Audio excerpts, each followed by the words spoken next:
We've been a leader in banking for more than 100 years. You'll find us here, at home, on your phone, and everywhere you go. Renaissance Bank. Understanding you. Member FDIC. Equal housing lender.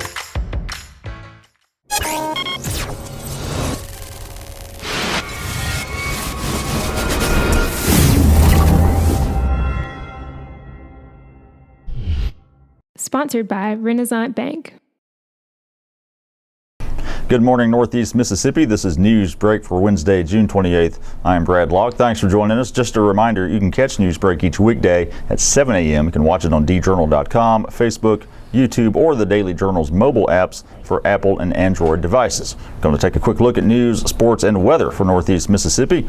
Let's start with the weather forecast for today. Clear skies, high of 89 degrees, low of 70, 0% chance of rain. The 3-day outlook, thunderstorms are possible on Thursday, high of 85, low of 72. The chance of rain is 40%. Could see more thunderstorms on Friday, high of 85, low of 73, 60% chance of rain. And then most likely we'll see thunderstorms Saturday, high of 84, low of 72. The chance of rain is 90%. Let's take a look now at some of the top stories from the Daily Journal and djournal.com on this Wednesday. Tupelo's recently formed Police Advisory Board is looking to engage the community. The 9-member panel held its first meeting Tuesday morning, and it was open to the public. Now, while this inaugural meeting mostly dealt with procedural matters, there was much talk about how the board would achieve its stated mission. The board was formed in the wake of the June 2016 shooting death of Antoine Ronnie Shumpert by a Tupelo Police Department officer. The formation of this board is part of the city's effort to mend rifts between the police department and local minority communities. Board Chairman Bill Allen said Tuesday that he and his colleagues need to emphasize education and engagement in order to be successful. Local clergyman Charles Pinson, who attended Tuesday's meeting, said trust and engagement must be built outside the walls of a meeting room. Board member Gabriella Ungo, an immigration attorney, said many local immigrants are fearful of law enforcement. The advisory board voted to hold future meetings on the second Wednesday of each month at 10 a.m. in the community room of the police department's headquarters on Front Street. State and federal authorities are still investigating an attempted bank robbery that turned deadly last week. The Itawamba County Sheriff's Office, the Mississippi Bureau of Investigation, and the FBI are examining evidence from the June 21st tragedy. That evidence shows Ashley Smith, a 28-year-old from Pontotoc, walking into the Farmers and Merchants Branch Bank in Mantachie and fatally shooting teller Judy Guin. After fleeing the scene and being pulled over by police, Smith reportedly shot herself.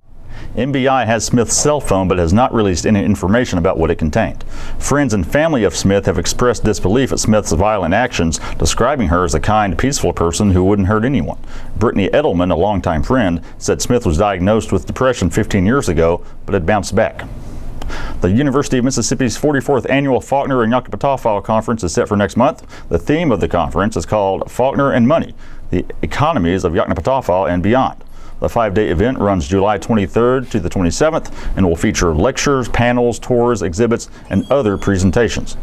Conference Director Jay Watson, a professor of English at UM, said this year's subject of Faulkner and money is rewarding for a number of reasons. One is that for several years, Faulkner struggled financially while pursuing serious fiction writing. Watson also said Faulkner's fiction is especially rich in economic content, from money problems to convoluted bets to get-rich-quick schemes. The conference will begin with a reception at the University Museum, after which the academic program of the conference will open with 2 keynote addresses.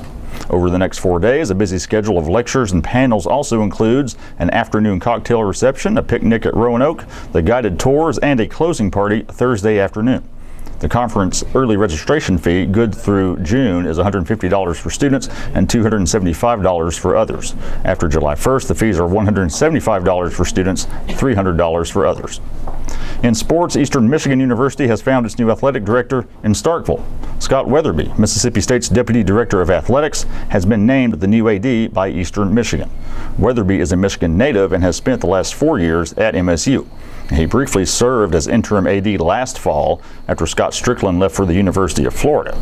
EMU President James M. Smith said Wetherbee is highly regarded in the industry and was identified as one of the best upcoming athletic directors in the country.